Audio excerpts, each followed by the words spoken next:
একগোট হৈ সকলো ৰাইজক সহযোগ লৈ তোমাৰ নামত ঈশ্বৰৰ নামত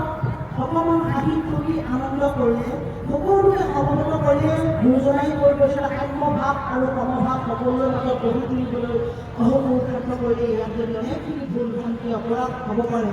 সকলো অপৰাধ ক্ষমা কৰি